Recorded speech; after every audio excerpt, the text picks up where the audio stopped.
Eu saúdo a todo o povo de Deus com a paz do Senhor. Amém! E a paz do Senhor para nossos internautas que estão nos assistindo pelo Facebook, pelo YouTube.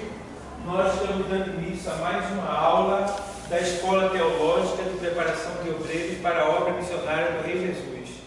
Nosso propósito aqui é nos formar no caráter, para que o nosso caráter seja semelhante ao de Cristo, né?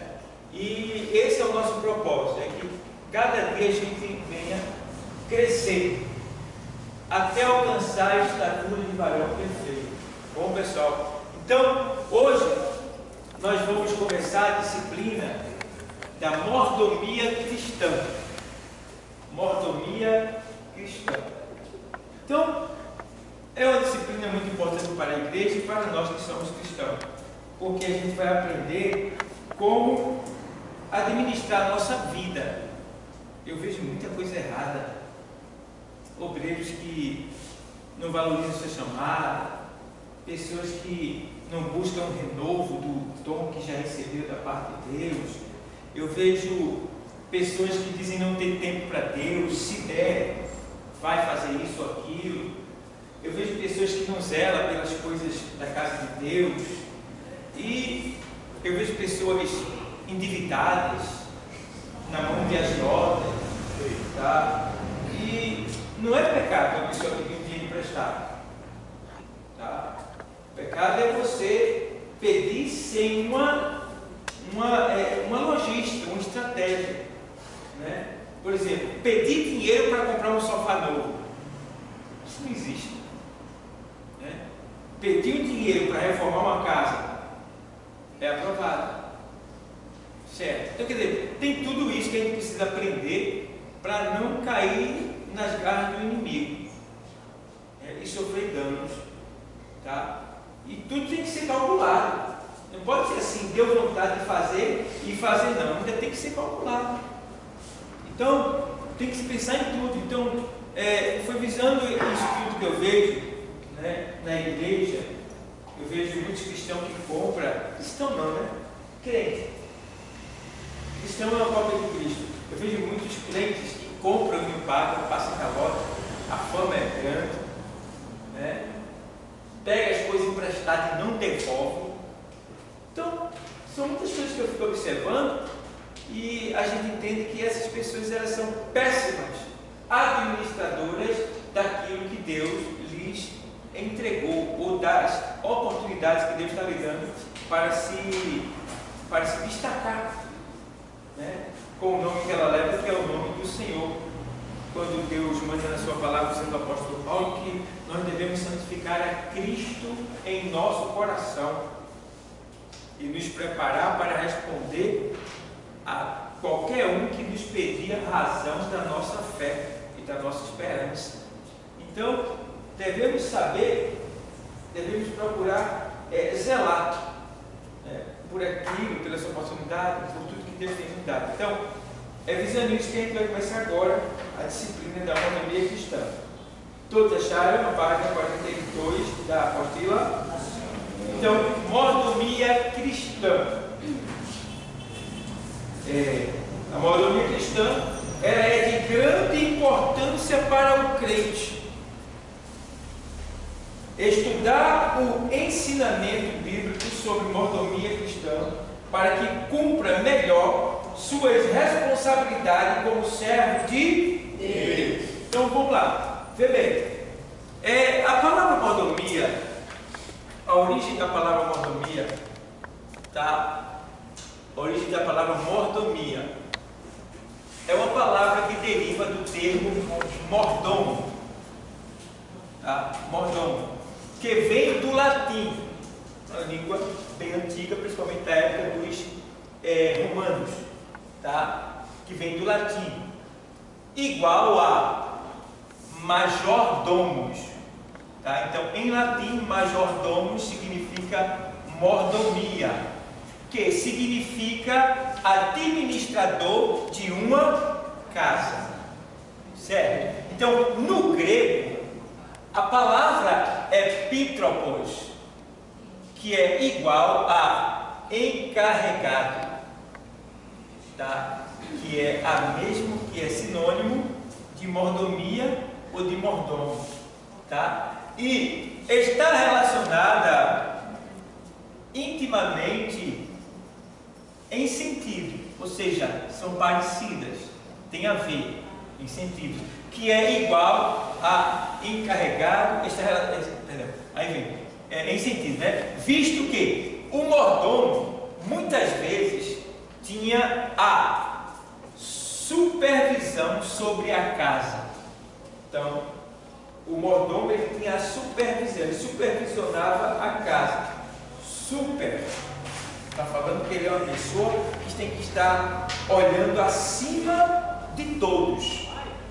A responsabilidade dele é maior. Até do próprio dono da casa. Isso mesmo, porque o mordomo mesmo, ele administra até o próprio senhor dele.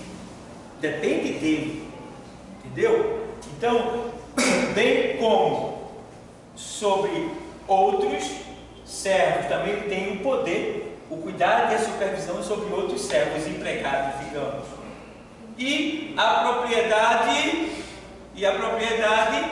e às vezes sobre assuntos comerciais, e também significa do Senhor, que quer dizer que a pessoa, no sentido de mordomo, no que diz respeito à eclesiologia da palavra de Deus, quer dizer que o mordomo, ele é do Senhor. Então também é um sinônimo da palavra mordomia, do Senhor, tá? Se você se aprofundar mais no original dessa palavra, indo lá para o hebraico, você vai entender que isso aqui se refere à palavra diácono. E se você descer mais ainda e buscar a raiz da palavra diácono, o diácono é um escravo, tá? Ou serviçal, tá? E aí a gente vê que primeiro mordomo na Bíblia foi Adão. Veja bem, vou explicar para vocês. Nem no nosso estudo diz isso, são minhas pesquisas, tá? Então, o primeiro mordomo constituído por Deus foi Adão. Por quê? Adão foi o primeiro homem a receber de presente um jardim, a mulher e uma terra completa para ele administrar. Não é isso mesmo? Tá? Tudo é teu aí. Tá? Deu autoridade, deu instinto, deu tudo para Adão. Agora, literalmente, o primeiro mordomo, literalmente, quer dizer, que está escrito com a palavra mordomo, literalmente foi o mordomo de Abraão, que é o Eliezer. O Eliezer, ele está lá em Gênesis 15:2, a gente pode ver, 15:2 de Gênesis. Então disse Abrão, não é Abraão ainda, é Abrão, Senhor Jeová, que me has de dar, pois ando sem filhos, e o mordomo da minha casa é o Damasceno, o quê? Eliezer. Então, surge aí na Bíblia a primeira aplicação da palavra mordomo. Certo, pessoal? A primeira aplicação da palavra mordomo. Tá? E aí a gente ainda vê aqui no 24, 12 a 14 de Gênesis ainda, quando ainda fala sobre o termo. E disse o Senhor, Deus de meu senhor Abraão, aqui ele já mudou o nome, dá-lhe hoje bom encontro e faze beneficência ao meu senhor Abraão. Aqui é quando o servo de Abraão, Eliezer, o mordomo, ele foi a mando de Abraão buscar uma esposa para o seu filho. Tá? Então, veja o serviço desse homem. Foi buscar uma esposa para o filho do seu senhor. Ele poderia ter ido com raiva, né? que ele era o herdeiro. Abraão não tinha filho. No caso, ele poderia ter ido com raiva, porque no caso aí, Abraão ele já estava indo buscar a noiva, a futura esposa do filho de Abraão. Ele poderia ter ido com raiva, né? Mas não, ele foi com muito amor, com muito carinho para essa missão, né? E a gente vê que ele não só foi com carinho, como também ele foi em espírito de oração. Porque ele sempre estava orando, pedindo para que Deus mostrasse a pessoa certa, né? Quer dizer que o mordomo, ele deve ter esse carinho, essa atenção, esse amor, essa ligação, né? Sempre agradando ao seu Senhor como se agrada a Deus. Porque o Senhor diz assim lá em Tiago, se não faz memória, ele diz assim que nós devemos servir ao nosso Senhor terreno como nós servimos a Deus. Não é adorando eles, o terreno, não, mas respeitando, como também a gente respeita a Deus. Tem pessoas que quando está trabalhando para alguém que não é carteira assinada, diz que a pessoa não manda nele, manda sim. A partir do momento que alguém está lhe pagando para limpar um capim, ele é seu patrão.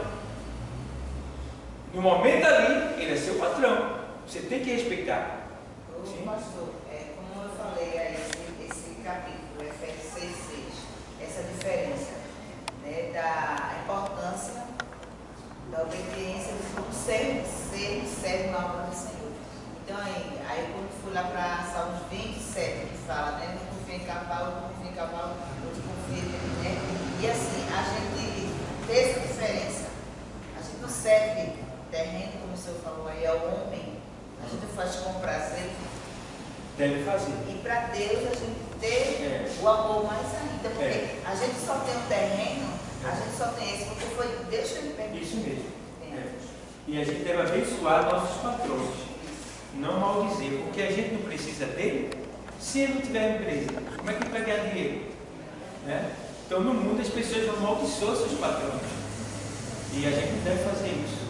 Então, entendemos assim, que a partir do momento que você está fazendo algo e é pago por alguém, aquela pessoa é seu patrão. Certo? Então, Eliezer foi buscar ali uma noiva, né, uma esposa para o filho de Abraão, né? Porque Abraão já estava em idade avançada também, ia partir, e Abraão pediu muito que ele cuidasse dessa área. Então, como vocês podem ver, mais uma vez a palavra mordomo, vê o texto que diz aqui, do 12 ao 14, ele faz assim, aí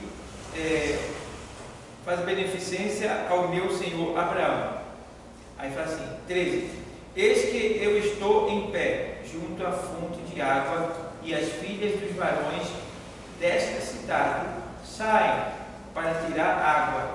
Seja, pois, que a donzela a quem eu disser, abaixa agora o teu cântaro, para que eu beba, e ela disser, bebe, e também darei de beber aos teus camelos, esta seja a quem designaste ao teu servo Isaque, e que eu conheça isso, que fizeste beneficência a meu Senhor. Vê bem, uma moça deitar o seu cântaro para um homem, isso é quase impossível. Não tinha como ela fazer isso, não podia, isso era uma falta de respeito, principalmente para uma moça. Mas tem coisas que Deus cria situação para que seja exclusivo só daquele momento. Então, além de dar água a ele, que já era aí um confronto, né, cultural, ela ainda teria que dar teria que dar água aos camelos dele. Eu leio essa passagem aí, assim, eu dava só em pé, como foi um camelo para cá. E 10 camelos, cada camelo, ele bebe aproximadamente, eu vou dizer, no máximo ali, os mais fortes e maiores, 120 litros de água, os menos 70 litros. Então, pelo amor de Deus, 120 litros de água. No caso, essa mulher, ela deu 1.200 litros de água, fora a água que deu para a Eliezer. Então, ela deu água a todos os seus camelos. E o cântaro é pesado, né? Está entendendo? E você vê. E ela não. Rapaz, Deus capacitou ela para aquele momento, para que ele visse que realmente era ela a que Deus tinha designado para ele levar para o filho do seu Senhor. Então você vê que fica bem explicado aqui, ó. E ele diz assim, ó: eis que eu estou em pé junto à fonte de água, e as filhas dos varões desta cidade saem para tirar água. Seja, pois, que a donzela a quem eu disser, abaixa agora o teu cântaro, para que eu beba, e ela disser, bebe, e também darei de beber aos teus camelos. Essa seja a quem designaste ao teu servo Isaque, e que eu conheça nisso, que fizeste beneficência ao meu Senhor. Então, aqui no texto, não tem dizendo 10 camelos, mas já houve alguma especulação dizendo que quando eles saíam carregados de joias, dinheiro, servos, tá? Então era tendência. E a palavra 10, ela é um número que diz assim, é um número completo. Aí você vê, essa menina, ela não pensou duas vezes em dar água para os camelos, né? Deu ali água para os camelos, deu para ele, e aí ela foi o quê? Presenteada.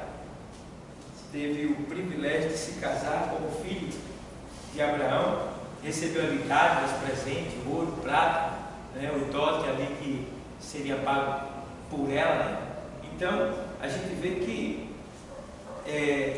ela não hesitou. E aqui se refere, se você ler mais adiante o texto, aqui mostra que Eliezer, ele simboliza o Espírito Santo. A moça donzela simboliza a igreja. E Isaque simboliza Jesus. Então, o Espírito Santo busca a igreja, prepara ela, adorna ela e leva para o seu noivo, que é Jesus. Se você ver na sequência, você vê que eles correm um ao encontro do outro e se abraçam. Ali é quando Jesus volta e arrebata a sua igreja. O adorno está no versículo 22. E aconteceu que, acabando os camelos de beber, tomou o varão um pendente de ouro de meio ciclo de peso e 2 pulseiras para as suas mãos, do peso de 10 ciclos de ouro, e disse: de quem és filha? Ele adornou e perguntou de quem era filha. Então, é a noiva adornada para o Senhor. É a igreja. Então, deu para entender, pessoal? Então, aqui foi só para mostrar a vocês o serviço de um mordomo. O serviço de um mordomo, certo? Então, ele deve ser um homem, uma mulher, uma pessoa preparada para toda e qualquer tarefa, amando do seu Senhor. E esse mordomo, que a gente está estudando hoje sobre ele, esse mordomo somos nós, certo? E o nosso Senhor é Jesus. Então nós devemos estar prontos para servir ao nosso Senhor na sua casa com amor, com dedicação, com firmeza, com fidelidade, com sinceridade, com verdade, com devoção, não voltando atrás. Devemos ter esse cuidado, esse zelo. Estamos na casa do nosso Senhor, então precisamos ter esse cuidado. Então, vamos lá. Aí tem mais aqui ainda. A gente viu aqui 14, né? Aí agora a gente vai estudar aqui, nessa disciplina, a mordomia cristã, de modo geral. Tá? O que é ser um cristão? Como vive um cristão? A gente vai estudar também sobre mordomia do tempo. O seu tempo, como você gasta ele, como você administra ele, como você pode ser melhor, utilizar melhor o seu tempo. Isso está tudo na Bíblia, tá? Mordomia dos talentos, que são os bens que você tem recebido, no caso, os dons, né? Que você tem recebido espiritualmente de Deus, para que você possa servir, tá? E mordomia do Evangelho, como você vai aprender, aqui no caso você vai aprender como se desenvolver na ministração do Evangelho, tá? Na divulgação, na pregação e tal, do modo geral. E mordomia dos bens materiais, né? Que envolve sua casa, seu dinheiro, tudo que você tem, bens materiais. E mordomia das finanças, que é justamente também essa questão de cartão, de empréstimo, de dinheiro, de dízimo, de oferta e tal, de modo geral, vai envolver tudo isso. Então, pessoal, a gente vai estudar isso aqui para ver como é que a gente está, né? Se quando terminar essa disciplina, tiver só para uma nota assim aí, vocês têm bolsa de fazer para colocar, certo? Não se preocupe. Se estiver derramando aí, vocês podem dar para mim. Então vamos lá, pessoal. Aí, ó, isso aqui é assim. Aqui na apostila, o que é mordomia? É uma palavra derivada do termo mordomo, que quer dizer administrador dos bens de uma casa. Mordomia é supervisão dos negócios da casa dos empregados ou da mesa do seu senhor, tá? Então, ele é um empregado. Isso. O que é mordomia cristã? Vamos lá. O que é mordomia cristã? É a administração de tudo que o crente recebe da parte de Deus. A Bíblia também usa alguns outros nomes para o termo mordomo. São eles: administrador.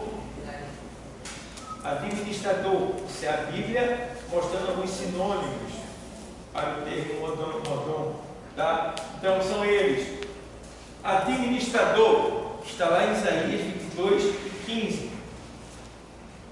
E diz também aqui, despenseiro, que está lá em Gênesis 43:19.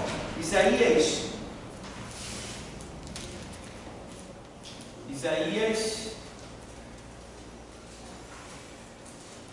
22:15, o termo, né? Para a gente ver o termo.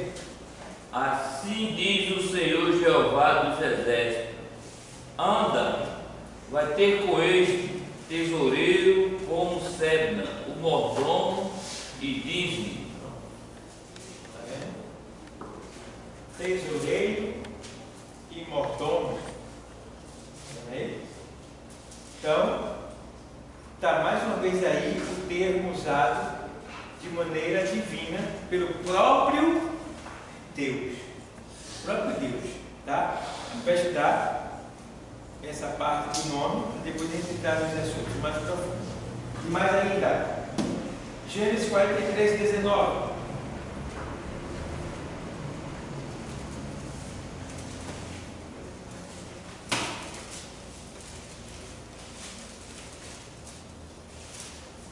Por isso chegaram-se ao varão que estava sobre a casa de José e falaram com ele à porta da casa e disseram: ai, Senhor meu, certamente descemos dante a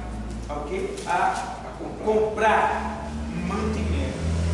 Veja bem, a comprar mantimento, vai até 43:19.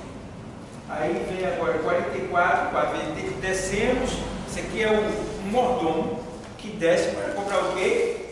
Mantimento, uma ação. Quer dizer que no nosso caso, veja bem, um grande erro de muitos cristãos é vir para a igreja e ficar. Eles não vão, eles ficam.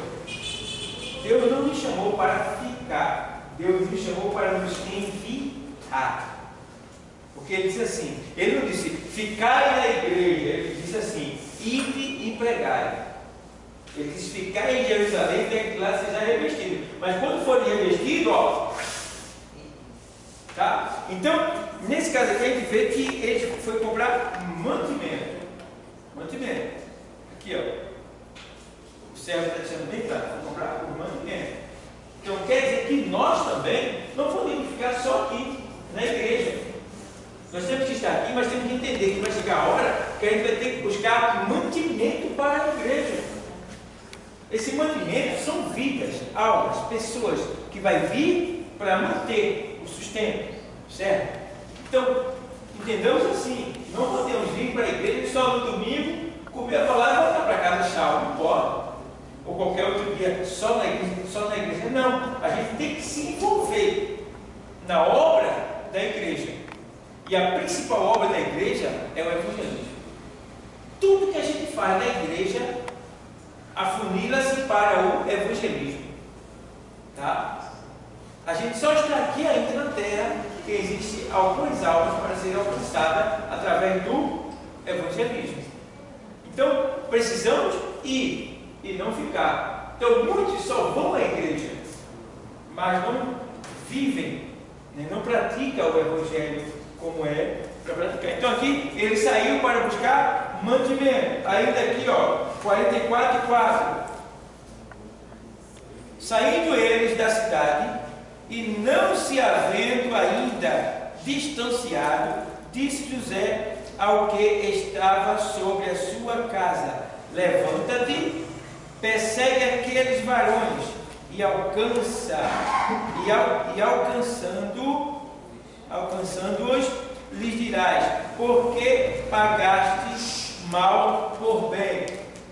Porque José tentando de alguma maneira dar um susto nos seus irmãos para descontar um pouco do que ele fez com ele, né?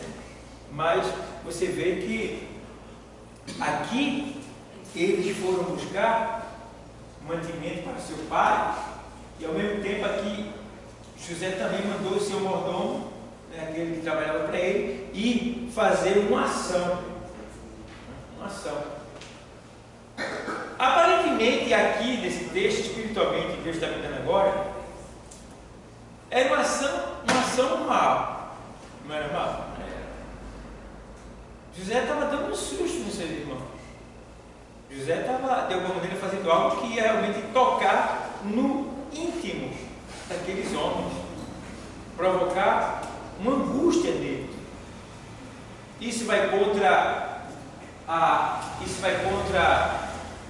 a nossa lógica humana? Vai, porque Deus não me chamou para fazer isso com ninguém. Mas o que quer dizer isso aqui? Quer dizer que vai ter momentos que Deus vai te mandar fazer algo, você que é mordomo, que você vai ver que para você está errado, mas que para ele está certo. E que se ele mandou, você vai ter que fazer, achando você certo ou errado. Imagina você estar numa festa e no final ele diz assim: diga para aqui nessa festa que vai acontecer tal dia um acidente. E agora? Você posta tudo uma notícia dessa em plena festa. Isso é bom? Não. Você agrada de falar isso? Não. Mas Deus mandou. Teu patrão mandou. Tu é mordomo? Vai ter que falar. Deus me passou que ele foi numa casa. Deus mandou lhe dizer que aquela mulher que estava doente, que eles estavam buscando recursos nas igrejas para querendo a cura, diga para eles, diga para ela que ela vai morrer. E os filhos da mulher, irmão, era carne pura. E pegaram o pastor e botaram o filho da mãe mesmo para fora de casa. Botaram. Ele saiu daquele jeito, mas Deus, aí fez a vontade de Deus. E também não deu outra, a mulher deixou o filho. Então, vai ter momentos que teu patrão vai te mandar fazer algo que você diz: isso não está certo. Na lógica humana não está certo. Tá? mas na lógica de Deus está certo. Entendeu? Então, quando Deus mandar, não questiona Deus. Faça o que Ele mandou. Entendeu? Então, ainda aqui, 1 Coríntios 4:1. A gente está falando de mordomia, de zelo, respeito, obediência ao seu Senhor.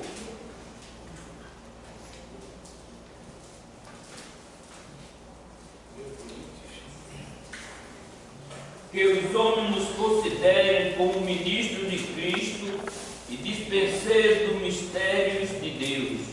Dispenseiro é um sinônimo também de mordomo, tá? Então, devemos fazer com que as pessoas entendam, tá? Que nós somos dispenseiros, ou seja, mordomos, empregados, servos do Deus Altíssimo. E como causar essa impressão? É quando você começa a servir não o que é da terra, mas o que é do céu. O que é do céu. Você está conversando e você começa a falar de cura, libertação, da volta de Jesus, dos perigos que está acontecendo, da violência crescendo. Isso está na Bíblia. Tá? Na hora de alguém te machucar, você perdoa, você ama. E sempre servindo o que é de cima, o que é do céu.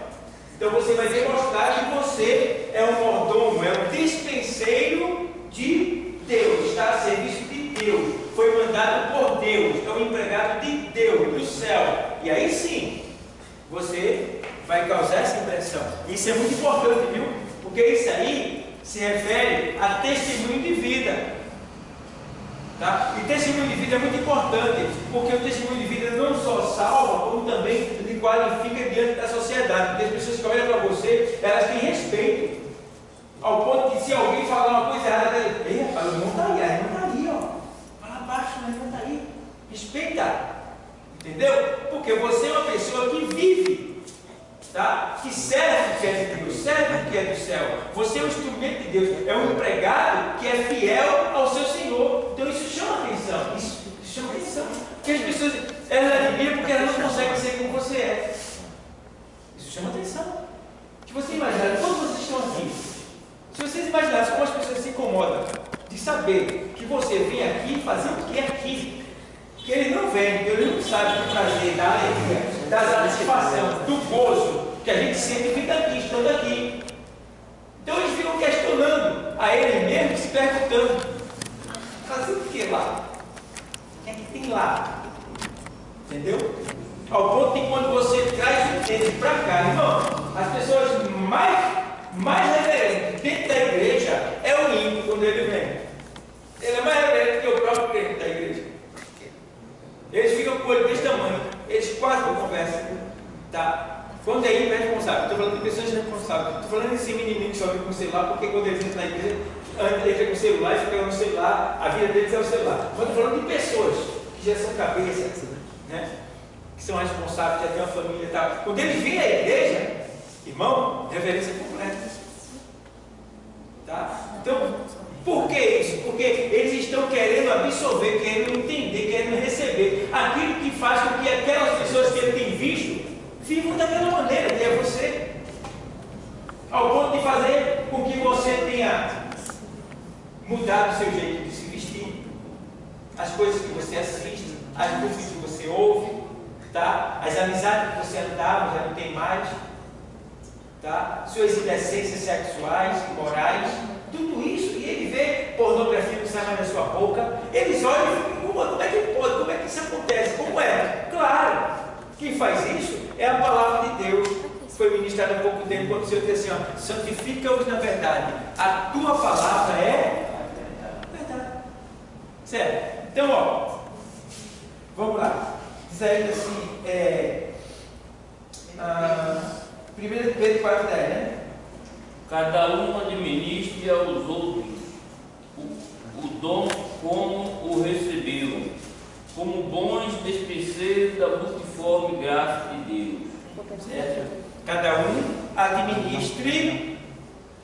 administrar é sinônimo de mordomia, tá? Cada um administre aos outros o dom como o recebeu, como bom despenseiro da multiforme graça de Deus.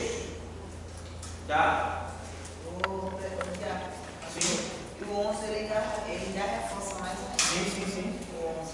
Se alguém falar, fale segundo as palavras de Deus.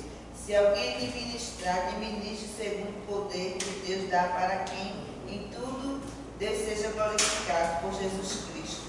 A quem pertence a glória e o poder para todos sempre. Lembrando sempre, no final ele diz, a quem pertence a glória e o poder. Lembrando que aqui, segundo que você, ele está dando aqui as estratégias, a receita para você ser bem sucedido no que você vai fazer.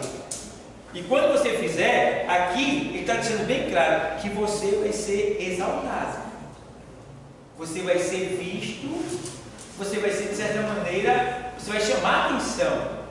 Mas ele está dizendo aqui no final que, olha, que o poder para todos sempre é meu, ou seja, a ele é a glória, porque a quem pertence a glória e o poder e para todos sempre, amém. Então, mas no momento que tenha cuidado para não ficar com a glória de Deus, tá?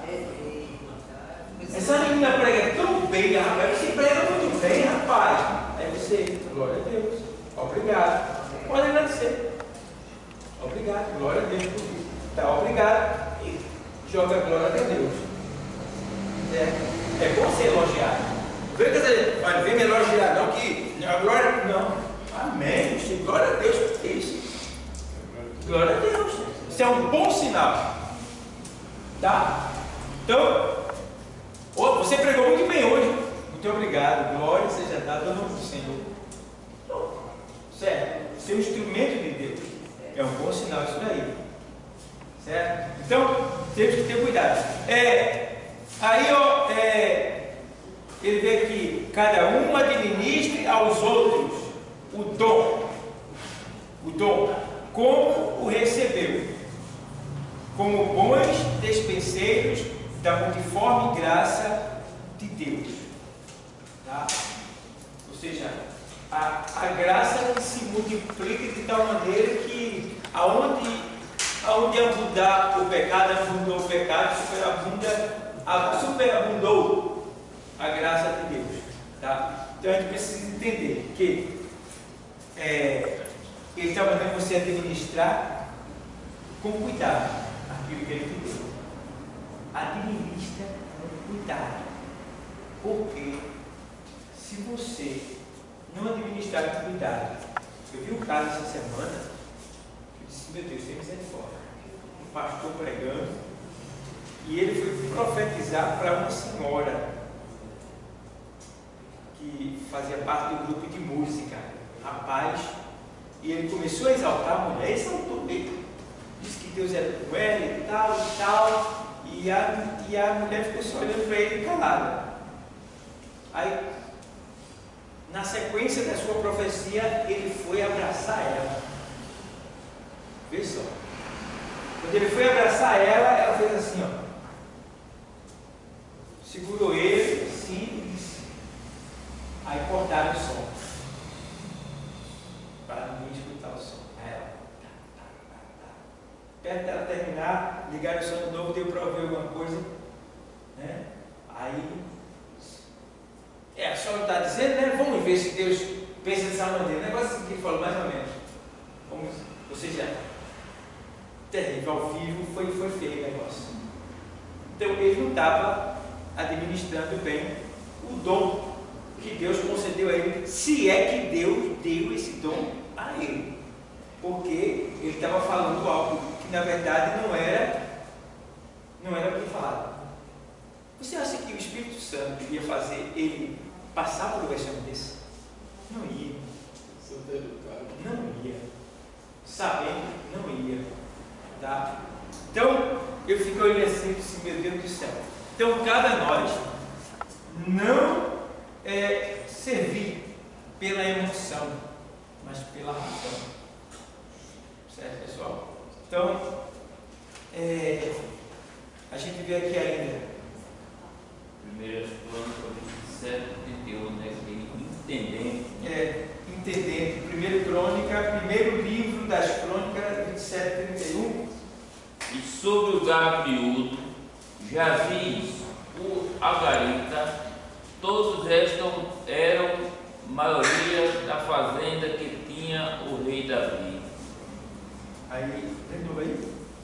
E sobre o gado miúdo, Jaziz, o Agarita, todos estes eram maioria da fazenda que tinha o rei Davi. Maioria ou maiorais?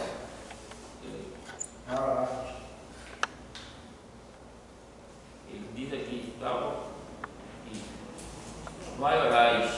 Estava fazenda que tinha. Se comer uma letra, você não pode deixar alguém no livro. Certo? Acho que eu me perdi assim, mas como já tinha lido, aí eu fui ler de novo para entender. Isso acontece muito. Aí temos que ter esse cuidado.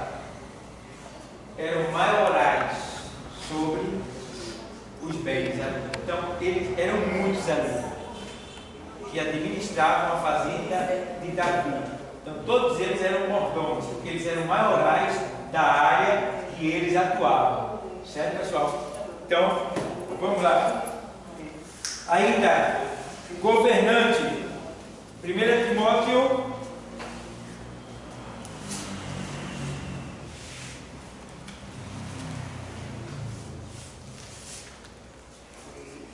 Timóteo 3 e 4, que governe bem a sua própria casa, tendo seus filhos em sujeição com toda a modéstia. Veja, aqui está falando os deveres dos bispos e dos diáconos. Bispo é presbítero, diáconos serviçais. Então, o dever deles, né? Que governem bem a sua própria casa, tendo seus filhos em sujeição com toda a modéstia. Então, quer dizer, para eu ser um presbítero, para eu ser um diácono, né? Ou para a pessoa ser um diácono ou presbítero, ela tem que ter o respeito da sua família. Não é obrigado seus filhos ser cristãos. Se ele vive uma vida de intensa servidão a Deus, se vive na obra do Senhor, não depende dos filhos dele para ele ser um presbítero ou um diácono, tá? E nem a sua esposa ser cristã, ser evangélica. Não é obrigado. Se ele está na obra, se ele está servindo, ele pode ser chamado para o diaconado, desde que, mesmo sem ela ser evangélica, mas que eles tenham uma boa, certo? Seja casado, claro, e tenha uma boa convivência, porque se ainda que ele esteja na obra e não tiver uma boa convivência, ele não pode ser chamado para o diaconado e nem para o presbitério, certo? Porque aqui está dizendo que tem que ter o quê?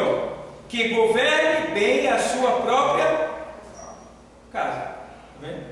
Então, para um homem ser um obreiro da casa do Senhor, ele tem que ter uma boa administração na sua casa. Seus filhos devem estar sob sujeição. Sujeição quer dizer respeito a ele. Tá? Aí não precisa ser cristão, mas o maioral é ele. Tem que ter esse respeito. Tá? Aí ele tem mais aqui assim, sua casa, tendo seus filhos em sujeição com toda a modéstia, sem pressão. Né? E aí a gente vê ainda o 5, né? O 5 diz assim: porque se alguém não sabe governar a sua própria casa, terá cuidado da igreja de Deus? Então, se você não administra bem a sua casa, como você vai administrar as coisas de Deus? Então, a gente vê, às vezes, eu vi casos de mulher dizer assim: eu deixo tudo para lá, né, e venho para a igreja. Está errado. Está errado. Você não pode deixar sua casa de cabeça para baixo e vir para a igreja, de jeito nenhum. Você tem tempo suficiente para cuidar da sua casa? Tem sim. Tem. Para deixar de todo jeito vir para a igreja? Se você passou o dia em casa, como é que você deixou a casa de todo jeito? Se você passou o dia em casa? Tá? Então, não pode isso acontecer. Aí chega o marido, essa praga dessa mulher só quer a igreja agora. Eu compro as coisas daí à toa, tudo de cabeça para baixo. Aí vai chegar uma daquelas bem, né? Com um favo de mel na boca, falando bem gostosinho para ele. Termina o cara que é ímpio, deixando ela. Aí depois ele vem pedir oração dizendo que o marido deixou ela. Não, antes de deixar ela, já tinha deixado ele. Porque o marido chega do trabalho, não encontra a mulher em casa. Às vezes ele vai até fazer comida. Né? Quer dizer, muitas outras coisas que fica a desejar. Que a mulher está na igreja, está errado. Não é assim. Isso é uma má administração. Você tem tempo suficiente para cuidar de tudo isso e estar aqui, servindo o Senhor. A gente vai encontrar isso aí. Na monotonia dos tempos, a gente vai encontrar isso daí. Então, isso aí faz parte, já estamos começando a bater nessa tecla, tá bom? Então, aqui, ó, se alguém não cuida bem da sua casa, como pode cuidar bem da casa do Senhor? Isso é para mulher e isso é para homem, principalmente os obreiros do Senhor, tá? Para ser um obreiro tem que ter uma boa governança, tá? Ter uma boa organização na sua casa, certo?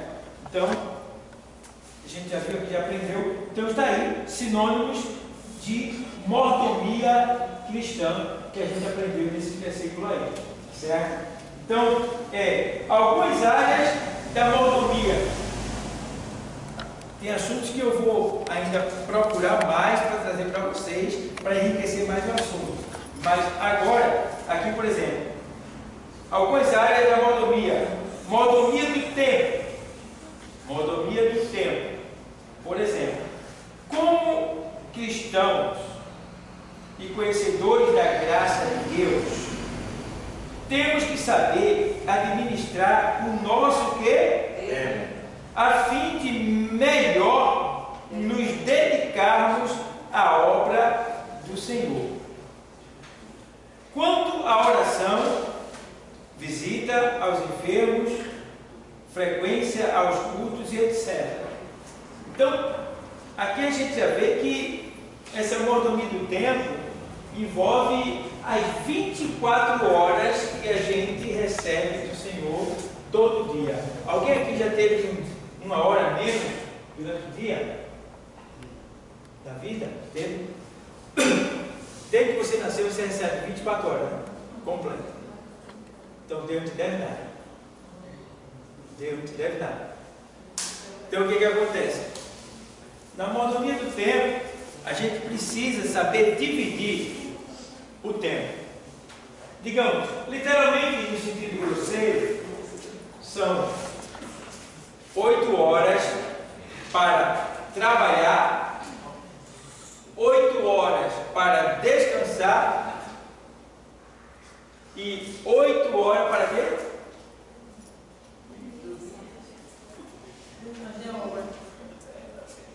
Oito horas para descansar, 8 horas para trabalhar e 8 horas, digamos, para dormir. Quem dorme 8 horas aqui? Quem dorme 8 horas? Eu estou em vida. Eu estou em vida. Então, mas você trabalha mais de 8 horas? Não é isso? Então essas 8 horas do descanso que eu falei, está envolvendo aí diversão, né? Suas coisas que você se envolve diariamente, assim, assuntos pessoais, tal, e outras coisas seculares. Então, são divididos em 3 etapas: diversão, descanso e trabalho. Diversão, descanso e trabalho. Eu tenho 8 horas para me divertir, 8 horas para descansar e 8 horas para trabalhar. Certo? Então, Oi? Não, a obra está envolvida deixa eu explicar melhor, da maneira que você está perguntando aí. Então, eu não vou servir 8 horas. Certo? Isso aí está incluído nas 24 horas. Porque você vai ter 8 horas para trabalhar, 8 horas para descansar e 8 horas para se divertir, certo? Mas nessas 24 horas, você tem que adorar a Deus por completo, Você tem que adorar a Deus trabalhando, tem que adorar a Deus descansando e tem que adorar a Deus se divertindo. Tudo que você faz tem que glorificar a Deus, certo? Então, se não glorifica, vocês não estão administrando bem. Aí é que eu fico olhando que F não está muito ligado na aula. Aí eu fico observando que vai perder muita coisa. Aí, quer que eu fique observando que Osana fica fazendo muito mímica para o câmera.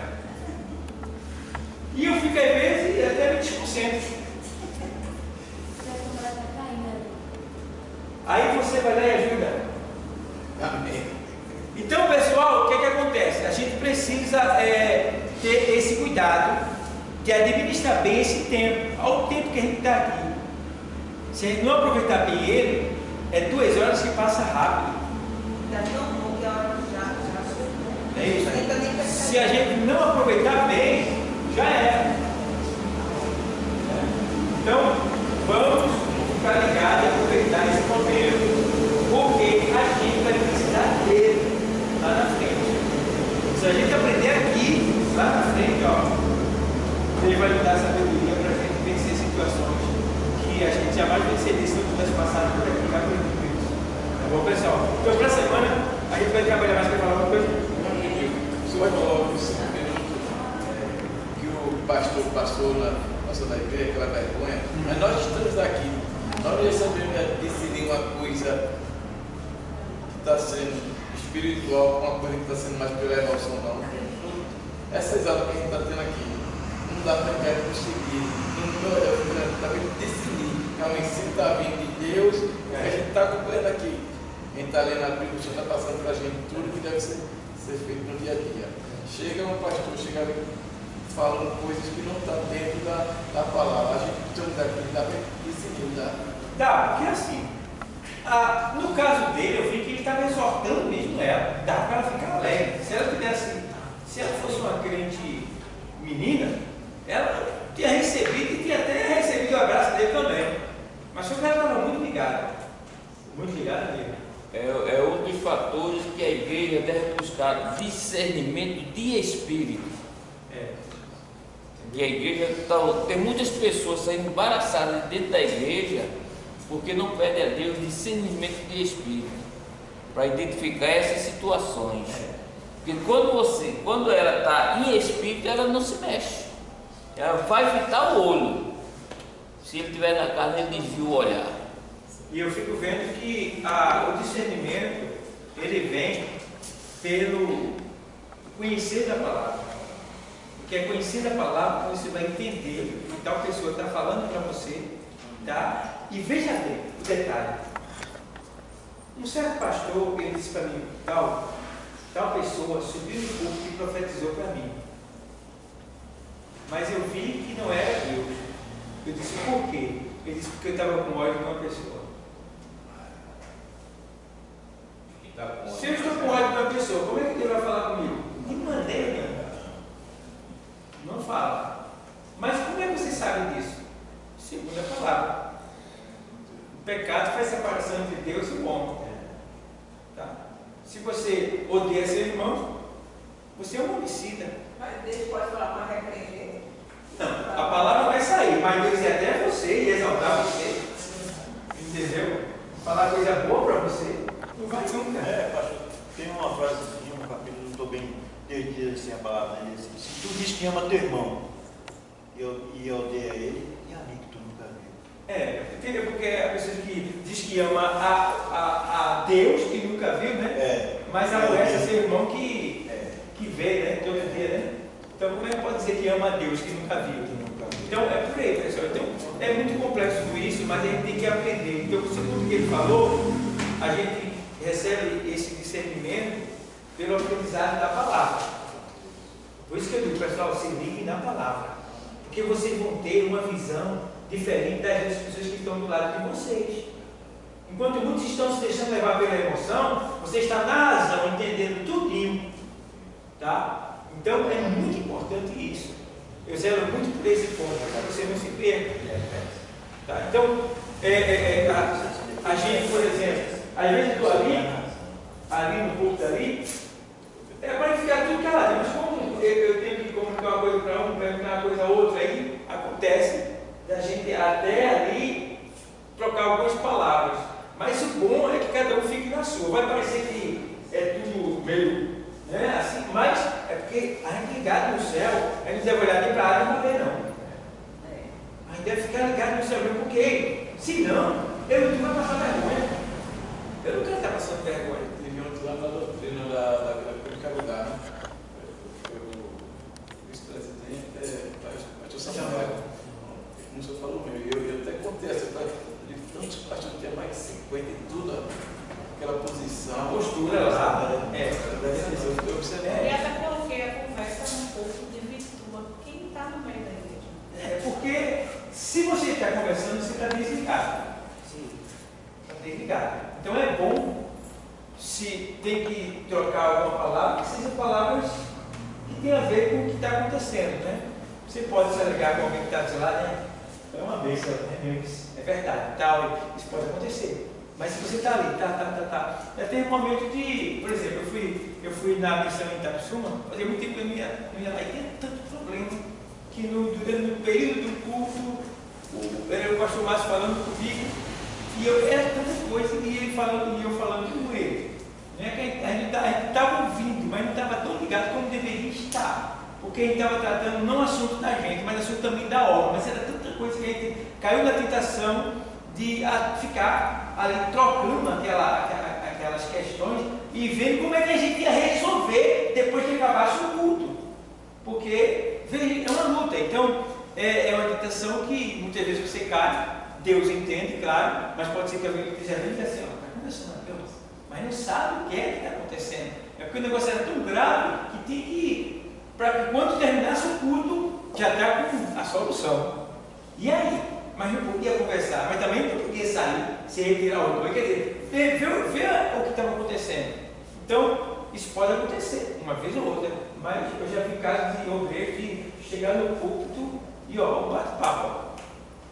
Olha o bate-papo. Aí depois, quando dá a oportunidade, ele xarabacana lá, lá. Está conversando, isso olha, quando pega o microfone é a língua distante. Entendeu? Então, quer dizer, tem tudo isso. Então, a gente vai aprender essa questão da mordomia do tempo, mordomia, a gente vai aprender muito sobre essas coisas nessa disciplina. Tá? Ore a Deus para que ele dê discernimento e possa trazer algo melhor para vocês semana que vem. Deus abençoe a todos ricamente, em nome de Jesus. Amém.